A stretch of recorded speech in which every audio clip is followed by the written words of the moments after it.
고작 고졸 출신이 우리 집안에 무슨 씨를 뿌리겠다고. 시어머니 박순자의 날카로운 목소리가 거실을 가득 채웠습니다. 24살 박소영은 임신 소식을 전하자마자 쏟아지는 독설에 몸이 굳어버렸어요. 결혼한 지 이제 겨우 6달 새 생명이 찾아왔다는 기쁜 소식이 순식간에 악몽으로 바뀌고 있었습니다. 소영은 남편 준호와 함께 시댁을 방문해 조심스럽게 임신 소식을 알렸죠. 처음엔 기뻐할 줄 알았는데 박순자의 반응은 정반대였습니다. 그녀의 얼굴은 분노로 일그러졌고 눈빛은 얼음장처럼 차가웠어요. 엄마, 그렇게 말씀하시면 안 되죠. 준호가 조심스럽게 말했지만 박순자는 아들마저 매섭게 쏘아봤습니다. 닥쳐, 내가 뭘 안다고 그래. 이 집안의 체면이 얼마나 중요한지 알기나 해? 박순자는 소영을 위아래로 훑어보며 비웃었어요. 소영이 입고 온 옷부터 가방, 신발까지 모든 것이 그녀에게는 비판의 대상이었습니다. 값싼 브랜드의 옷차림이 눈에 거슬린다는 듯한 표정이었죠. 고등학교도 겨우 졸업한 게 전부인 주제에 감히 우리 집 대를 이으려고 해? 정말 뻔뻔하네. 박순자의 말 한마디 한마디가 소영의 가슴을 파고들었습니다. 결혼 전부터 계속된 학력에 대한 무시였지만 임신 소식과 함께 더욱 노골적으로 변했어요. 소영은 입술을 꽉 깨물며 참았습니다. 시어머니, 저희가 아이를 가진 건 정말 기쁜 일 아닌가요? 소영이 떨리는 목소리로 말했지만 박순자는 코웃음을 쳤어요. 기쁜 일? 너 같은 출신이 낳은 아이가 우리 집안의 자랑이 될 거로 생각해? 꿈도 꾸지 마. 거실의 분위기는 점점 더 무거워졌습니다. 준우는 어머니와 아내 사이에서 어쩔 줄 몰라 했고 소영은 혼자서 모든 모욕을 감당해야 했어요. 박순자의 공격은 계속됐습니다. 너희 집안 배경도 뻔하고 학력도 형편없고 그런 피가 섞인 아이가 태어나면 우리 집안 망신이야. 소영의 눈가에 눈물이 맺혔습니다. 하지만 뱃속의 아이를 생각하며 꾹 참았어요. 이런 상황에서도 새 생명에 대한 사랑만큼은 포기할 수 없었습니다. 그런데 박순자의 다음 말은 소영의 예상을 훨씬 뛰어넘는 충격이었어요. 과연 이 고졸 출신 며느리에게 어떤 더 큰 시련이 기다리고 있을까요? 이 이야기가 궁금하시다면 구독과 좋아요 부탁드립니다. 박순자는 소영을 소파에 앉히고는 거만한 표정으로 팔짱을 꼈습니다. 마치 범죄자를 신문하는 검사처럼 위압적인 자세였어요. 너 같은 애가 우리 집에 들어온 것부터가 실수였어. 고등학교 졸업장 하나 달랑 들어와서 무슨 당당한 척이야? 소영은 고개를 숙이고 있었지만 속으로는 분노가 끓어오르고 있었습니다. 박순자는 소영의 출신을 건드리는 것에서 그치지 않았어요. 더욱 노골적인 갑질이 시작됐죠. 너희 집 월세 사는 거 맞지? 부모님도 공장에서 일한다며? 그런 집안 출신이 감히 우리 집 며느리 노릇을 하겠다고? 박순자의 목소리는 점점 더 날카로워졌습니다. 소영의 가족 배경을 하나하나 꺼내며 조롱했어요. 준호는 옆에서 보다 못해 끼어들려 했지만 어머니의 기세에 눌려 망설였습니다. 그리고 너 일하는 곳도 동네 작은 카페 아르바이트잖아. 그런 주제에 임신이라니. 누가 그 아이 키울 돈을 댈 건데? 소영은 주먹을 꽉 쥐며 참았어요. 자신이 아무리 성실하게 일해도 박순자 눈에는 그저 변변찮은 알바생일 뿐이었습니다. 하지만 더 견디기 힘든 건 남편 준호가 자신을 제대로 지켜주지 못한다는 사실이었어요. 엄마, 소영이도 열심히 일하고 있어요. 그렇게 말씀하시면 준호가 조심스럽게 말했지만 박순자는 아들마저 무시했습니다. 내가 뭘 알아? 이 집안이 얼마나 명문가인지 생각해봐. 너희 할아버지는 대학 교수셨고 아버지는 대기업 임원이야. 그런 집안에 고졸 출신이 들어와서 아이까지 낳겠다고? 박순자는 거실벽에 걸린 가족 사진들을 가리키며 계속 소영을 압박했어요. 명문대 졸업장들, 각종 상장들이 벽면을 가득 채우고 있었죠. 그것들은 소영에게 자신의 초라함을 느끼게 하는 무기가 되었습니다. 우리 집안 사람들은 모두 최소 대학은 나왔어. 그런데 고작 고등학교 졸업한 너에게서 태어날 아이가 우리와 같을 수준이 될 수 있을 거로 생각해? 소영의 가슴이 터질 것 같았습니다. 학력으로 사람을 판단하는 박순자의 편견이 너무나 뿌리 깊었어요. 하지만 소영에게는 이보다 더 큰 비밀이 있었습니다. 아직은 말할 때가 아니라고 생각하며 꼭 참고 있었죠. 차라리 지금이라도 정신 차리는 게 어때? 너 같은 애가 우리 집안의 며느리로 살아간다는 건 불가능해. 박순자의 마지막 말이 떨어지자 거실에는 무거운 침묵이 흘렀습니다. 소영은 배를 감싸며 생각했어요. 과연 이 상황이 언제까지 계속될까요? 박순자는 갑자기 자리에서 일어나더니 안방으로 들어갔습니다. 잠시 후 커다란 검은색 가방을 들고 나타났어요. 그녀의 표정에는 결연한 의지가 서려 있었죠. 자, 이걸 보려무나. 박순자가 가방에서 두툼한 돈봉투를 꺼냈습니다. 5천만 원이야. 현금으로 준비했어. 소영과 준호는 갑작스러운 상황에 놀라 말을 잃었어요.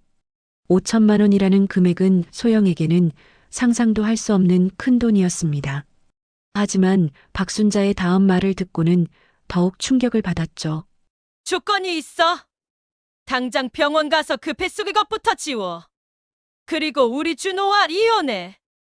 어머니, 준호가 깜짝 놀라며 소리쳤습니다. 하지만 박순자는 전혀 개의치 않았어요. 이 돈이면 너 같은 출신에게는 평생 써도 남을 거야. 착하게 받아들이고 우리 집에서 사라져. 소영은 믿을 수 없다는 표정으로 박순자를 바라봤습니다. 아무리 자신을 싫어한다고 해도 이렇게까지 할 줄은 몰랐어요. 돈으로 사람을 매수하려는 박순자의 모습에서 진짜 본성이 드러나고 있었습니다. 어머니, 제가 돈 때문에 결혼한 게 아니에요. 저는 준호 오빠를 정말 사랑해서. 소영이 떨리는 목소리로 말했지만 박순자는 비웃었어요. 사랑 웃기지 마. 너 같은 가난한 집딸이 우리 아들한테 접근한 이유가 뻔하잖아. 돈이지, 돈! 박순자는 돈봉투를 소영 앞에 던지듯 내려놓았습니다. 두툼한 봉투에서 현금 냄새가 났어요. 하지만 소영에게는 그 돈이 독과 같았습니다. 이 돈 받고 조용히 사라져. 그러면 서로 좋잖아. 너도 평생 쓸 돈 생기고 우리도 골칫거리 하나 없어지고. 준호가 어머니를 말렸지만 박순자는 들은 척도 하지 않았어요. 오히려 아들에게 화를 내기 시작했습니다. 너도 정신 차려. 고졸 출신하고 결혼해서 뭘 하겠다는 거야? 우리 집안 망신만 시키고. 소영은 돈봉투를 바라보며 복잡한 심정이었습니다. 정말 큰 돈이었지만 자신의 아이와 사랑을 포기하라는 조건이었어요. 절대 받아들일 수 없었습니다. 죄송하지만 받을 수 없어요. 소영이 단호하게 말했습니다. 박순자의 얼굴이 붉게 달아올랐어요. 자신의 제안이 거절당하자 더욱 화가 났습니다. 뭐, 지금 내 호의를 거절하는 거야? 그럼 각오해. 내가 가만히 두지 않을 테니까. 박순자의 협박에 소영은 몸을 떨었지만 굽히지 않았어요. 하지만 이것은 시작에 불과했습니다. 소영의 거절에 박순자는 완전히 이성을 잃었습니다. 그녀의 얼굴은 분노로 일그러졌고 목소리는 날카로워졌어요. 감히 내 제안을 거절해? 너 같은 것이 뭘 믿고 그래? 박순자는 소영에게 한 걸음 다가서며 위협적으로 말했습니다. 소영은 본능적으로 뒤로 물러섰지만 소파에 막혀 더 이상 갈 곳이 없었어요. 좋아, 그럼 내가 어떤 꼴이 나는지 지켜봐. 내가 누구인지 알아? 박순자는 자신의 사회적 지위를 내세우기 시작했습니다. 남편이 대기업 임원이라는 것, 자신이 각종 부인회의 회장이라는 것을 늘어놓으며 소영을 압박했어요. 내 한마디면 너 일하는 카페 사장도 널 자르게 할 수 있어. 그리고 내 부모님 다니는 공장도 마찬가지야. 소영의 얼굴이 창백해졌습니다. 가족들까지 위협하는 박순자의 모습에서 진짜 악랄함이 드러났어요. 하지만 박순자는 여기서 멈추지 않았습니다. 내가 임신했다고? 그 아이가 정말 우리 준호 아이인지도 의심스럽네. 너 같은 애들은 믿을 수가 없어. 어머니, 그런 말씀은 너무하세요. 준호가 드디어 목소리를 높였습니다. 하지만 박순자는 아들마저 무시했어요. 너는 닥쳐. 인연이 너를 어떻게 꼬셨는지 뻔해. 가난한 집딸들의 수법이야. 소영은 모든 것을 참아왔지만 이번만은 달랐습니다. 자신의 순수한 사랑까지 의심받을 수는 없었어요. 어머니, 저는 정말 준호 오빠를 사랑해서 결혼했어요. 그리고 이 아이는 분명히 준호 오빠의 아이입니다. 증명해봐. 그럼 박순자가 소리쳤습니다. 너 같은 것들은 거짓말이 일상이잖아. 박순자는 이제 소영의 인격까지 모독하기 시작했어요. 가난한 집 출신이라는 이유만으로 모든 것을 의심하고 비하했습니다. 내가 조사해봤는데 너 고등학교 때도 말이 많았다며? 그런 애가 우리 집에 들어와서 얌전한 척하고 있었던 거야. 소영은 박순자가 자신을 뒷조사까지 했다는 사실에 경악했습니다. 결혼 전부터 철저히 조사하고 있었던 것이었어요. 그리고 너희 부모님도 빚이 많다며? 설마 그 빚 때문에 우리 아들한테 접근한 건 아니겠지? 박순자의 추측은 점점 더 악의적으로 변해갔습니다. 소영은 더 이상 참을 수 없었지만 뱃속의 아이 때문에 꼭 참았어요. 마지막으로 한 번 더 말할게. 그 돈 받고 사라져. 안 그러면 내 가족 모두 힘들어질 거야. 박순자의 협박은 계속됐고 소영은 절망적인 상황에 몰렸습니다. 그날 이후 소영의 일상은 지옥이 되었습니다. 박순자는 거의 매일같이 전화를 걸어 괴롭혔어요. 새벽에도 한밤중에도 가리지 않고 전화벨이 울렸습니다. 아직도 정신 못 차렸어? 빨리 병원 가서 지워버려. 소영은 전화를 받을 때마다 가슴이 철렁했어요. 박순자의 목소리만 들어도 스트레스가 극에 달했습니다. 임신 초기라 입덧도 심한데 이런 스트레스까지 더해져 몸은 더욱 힘들어졌죠. 박순자는 전화로만 그치지 않았습니다.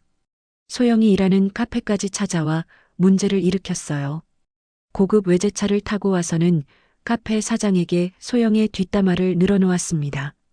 사장님, 우리 며느리가 임신했는데 일을 계속시키면 안 될 것 같아요. 몸도 안 좋고 집안일도 많고요. 겉으로는 며느리를 걱정하는 척했지만 실제로는 소영을 일자리에서 쫓아내려는 속셈이었어요.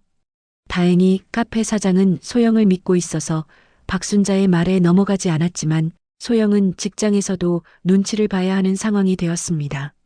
집에서도 상황은 마찬가지였어요. 박순자는 준호에게 계속 소영과 이혼하라고 압박했습니다. 부부싸움이 늘어났고 준호도 점점 지쳐갔어요. 소영아, 엄마가 너무 심하긴 하지만 조금만 참아줘. 시간이 지나면 나아질 거야. 준호의 말에 소영은 실망했습니다. 남편이 자신을 제대로 지켜주지 못한다는 현실이 너무 비참했어요. 사랑한다고 했던 그 말들이 무색해졌습니다. 박순자는 소영의 부모님까지 찾아갔습니다. 월세방에 사는 소영의 부모님에게 나타나서는 딸을 데려가라고 협박했어요. 딸 교육을 어떻게 시켰길래 이런 식으로 나오나요? 우리 집안에 맞지 않으니까 그냥 데려가세요.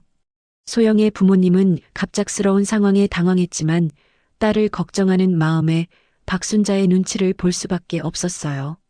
경제적으로 여유가 없는 상황에서 며느리를 탐탁치 않게 여기는 시어머니와 맞서기는 힘들었습니다. 우리 소영이가 잘못한 게 있다면 사과드릴게요. 제발 좋게 봐주세요. 부모님이 고개를 숙이는 모습을 본 소영은 마음이 찢어질 것 같았어요. 자신 때문에 부모님까지 고생하는 것이 너무 미안했습니다. 박순자의 괴롭힘은 하루도 쉬지 않고 계속됐습니다. 소영은 매일매일이 고통스러웠지만 뱃속의 아이를 생각하며 버텼어요. 하지만 언제까지 이런 상황을 견딜 수 있을지 확신이 서지 않았습니다. 박순자의 괴롭힘이 한 달째 계속되자 소영의 몸과 마음은 한계에 다다랐습니다. 입덧과 스트레스로 인해 체중이 급격히 줄었고 얼굴은 해쓱해졌어요.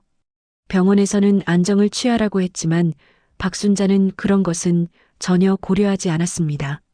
어느 날 밤 박순자가 준호와 소영의 집에 갑자기 나타났어요. 평소보다 더 험악한 표정이었습니다. 마지막 기회야. 내일까지 결정 안 하면 정말 후회할 거야. 이번에는 단순한 협박이 아니었습니다. 박순자는 소영의 부모님이 다니는 공장 사장과 친분이 있다며 협박했어요. 내 남편 회사에서 그 공장에 물량을 주고 있거든. 한마디만 하면 계약 취소야. 그럼 내 부모님은 어떻게 될까? 소영은 온몸이 떨렸습니다. 자신 하나 때문에 부모님의 생계까지 위협받을 수는 없었어요. 박순자는 소영의 약점을 정확히 파악하고 있었습니다. 그리고 너 일하는 카페도 마찬가지야. 우리 집안 인맥이 얼마나 넓은지 알아? 너 같은 애는 어디 가서도 일할 곳이 없을 거야. 박순자는 자신의 사회적 지위와 권력을 내세우며 소영을 압박했습니다. 소영은 무력감에 빠졌어요. 가난한 집 출신인 자신이 맞설 수 있는 상대가 아니었습니다. 준호야, 너도 정신 차려. 회사에서 이 일 알면 승진 물 건너갈 거야. 고졸 출신이랑 결혼한 놈을 누가 인정해 주겠어? 박순자는 아들까지 협박했습니다. 준호의 직장까지 위협하며 소영과의 결혼을 포기하라고 압박했어요. 준호는 점점 더 흔들리기 시작했습니다. 엄마, 그래도 소영이는 제 아내예요. 아이의 엄마이기도 하고요. 아이, 그깟 것 때문에 인생 망치려고? 차라리 지금 정리하는 게 나아. 박순자의 말에 소영은 절망했습니다. 자신의 아이를 그깟 것이라고 표현하는 박순자의 모습에서 인간성을 찾을 수 없었어요. 그날 밤 소영은 혼자 눈물을 흘렸습니다. 정말 이대로 포기해야 하는 건지 고민했어요. 사랑하는 사람과의 결혼도 뱃속의 아이도 모두 포기해야 하는 상황이었습니다. 하지만 그때 소영은 중요한 결심을 했어요. 더 이상 당하고만 있을 수는 없었습니다. 자신에게는 박순자가 모르는 비밀이 있었고 이제 그것을 공개할 때가 온 것 같았어요. 소영은 핸드폰을 꺼내 어떤 번호로 전화를 걸었습니다.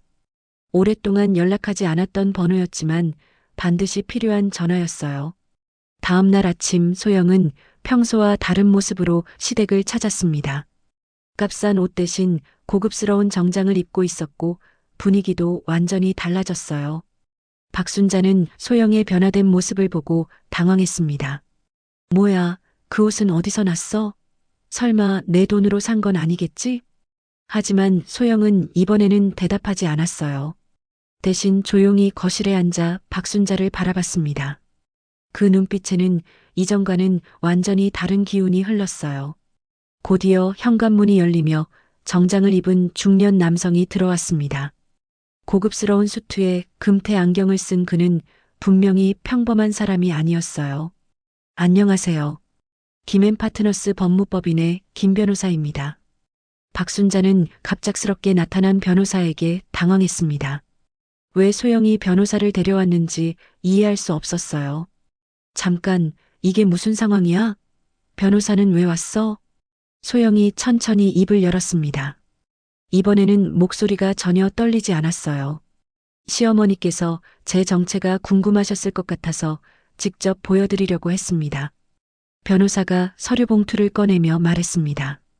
박순자 여사님, 이분은 한국 최대 건설회사인 대한건설 김 회장님의 외동따님 김소영 양입니다.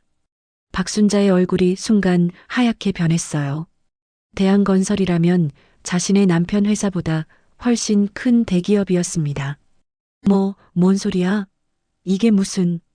소영이 차분하게 설명했습니다. 제가 고등학교 졸업 후 바로 유학을 떠났어요. 하버드 대학에서 경영학을 전공했고 MBA까지 취득했습니다. 그 후 아버지 회사에서 일하다가 준호 오빠를 만났죠. 변호사가 서류를 펼쳐 보였습니다. 소영의 학력 증명서, 대한건설 임원 명단, 그리고 김 회장의 딸임을 증명하는 각종 서류들이었어요. 진짜 사랑을 만나고 싶어서 신분을 숨기고 살았는데 이제 더 이상 숨길 필요가 없을 것 같네요. 박순자는 믿을 수 없다는 표정으로 서류들을 바라봤습니다. 자신이 그토록 무시했던 고졸 출신 며느리가 실제로는 자신보다 훨씬 높은 신분이었던 것이었어요. 김소영 양의 개인 자산만 해도 수백억 원에 달합니다. 상속받을 재산까지 포함하면 변호사의 말에 박순자는 정신이 혼미해졌습니다. 자신이 5천만 원으로 매수하려던 상대가 수백억 자산가였다니 믿기지 않았어요. 소영은 이제 완전히 달라진 모습으로 박순자를 바라봤습니다. 박순자는 소영의 진짜 정체를 알고 나서 완전히 패닉 상태에 빠졌습니다. 지금까지 자신이 한 행동들이 얼마나 큰 실수였는지 깨달았어요. 대한건설 회장의 딸을 적으로 만든 것이었습니다. 소영아. 아니, 김소영 양. 제가 정말 몰랐어요. 만약 알았다면. 박순자가 갑자기 말을 바꿔 사과하기 시작했지만 소영은 차가운 표정을 유지했습니다. 시어머니께서는 제 학력과 집안 배경만 보시고 저를 판단하셨죠. 이제 알겠어요. 시어머니의 진짜 모습을요. 변호사가 추가 서류를 꺼냈습니다. 참고로 박순자 여사님의 남편분이 다니시는 회사도 저희 대한건설의 협력업체입니다. 지난 한 달간 김소영 양을 괴롭힌 사실들이 모두 기록되어 있어요. 박순자의 얼굴이 더욱 창백해졌습니다. 남편의 직장까지 위험해질 수 있는 상황이었어요. 소영이 천천히 일어났습니다. 시어머니께서 저에게 하신 말씀들 기억하시죠? 제 부모님 일자리 없애겠다고, 제 직장도 끊어버리겠다고 하셨는데, 소영아, 제발 용서해줘. 내가 정말 잘못했어. 박순자가 처음으로 소영에게 고개를 숙였습니다. 하지만 소영은 냉정했어요. 이제 입장이 바뀌었네요. 제가 시어머니 남편분 회사와의 거래를 중단하라고 하면 어떻게 될까요? 박순자는 무릎이 꺾이며 소파에 주저앉았습니다. 자신이 휘둘렀던 권력이 소영에 비하면 아무것도 아니라는 것을 깨달았어요. 준호도 충격에 빠져 말을 잃었습니다. 자신의 아내가 이런 대단한 집안 출신이었다니 믿기지 않았어요. 소영아, 정말 몰랐어. 왜 말하지 않았어? 진짜 사랑인지 확인하고 싶었어요. 돈이나 집안 배경이 아닌 저 자신을 사랑하는지요. 소영은 준호를 바라보며 씁쓸하게 웃었습니다. 하지만 어머니가 저를 괴롭힐 때 오빠는 저를 제대로 지켜주지 못했어요. 그게 더 실망스러웠어요. 변호사가 마지막 서류를 내밀었습니다. 이건 지난 한 달간의 괴롭힘에 대한 손해배상 청구서입니다. 정신적 피해와 스트레스로 인한 입원 비용까지 포함해서 2억 원입니다. 박순자는 기절할 것 같았어요. 2억 원이라는 금액은 그녀에게는 감당할 수 없는 큰 돈이었습니다. 제발 용서해 주세요. 정말 잘못했어요. 박순자가 소영에게 무릎까지 꿇으며 빌었습니다. 하지만 소영은 이미 마음을 정했어요. 시어머니, 저는 이제 더 이상 참지 않을 거예요. 제 아이에게 이런 할머니는 필요하지 않아요. 소영은 준호를 마지막으로 바라봤습니다. 그리고 준호 오빠, 저희 결혼도 다시 생각해봐야 할 것 같아요. 진짜 사랑이라면 어떤 상황에서든 서로를 지켜줘야 하는데. 준호가 절망적인 표정으로 소영을 붙잡으려 했지만 소영은 이미 마음의 문을 닫은 상태였어요.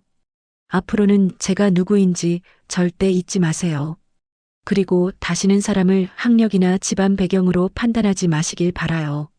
소영이 변호사와 함께 집을 떠나자 박순자는 바닥에 주저앉아 울음을 터뜨렸습니다. 자신의 편견과 갑질이 얼마나 큰 실수였는지 뼈저리게 깨달았어요. 결국 진정한 가치는 학력이나 출신이 아닌 사람의 됨됨이에 있다는 교훈만 남았습니다. 박순자는 너무 늦게 이를 깨달았고 소영은 자신의 진짜 모습을 드러내며 당당히 맞섰던 것이죠. 이 이야기가 마음에 드셨다면 구독과 좋아요로 응원해주세요. 진짜 사람의 가치는 겉모습이 아닌 내면에 있다는 것을 잊지 마시길 바랍니다.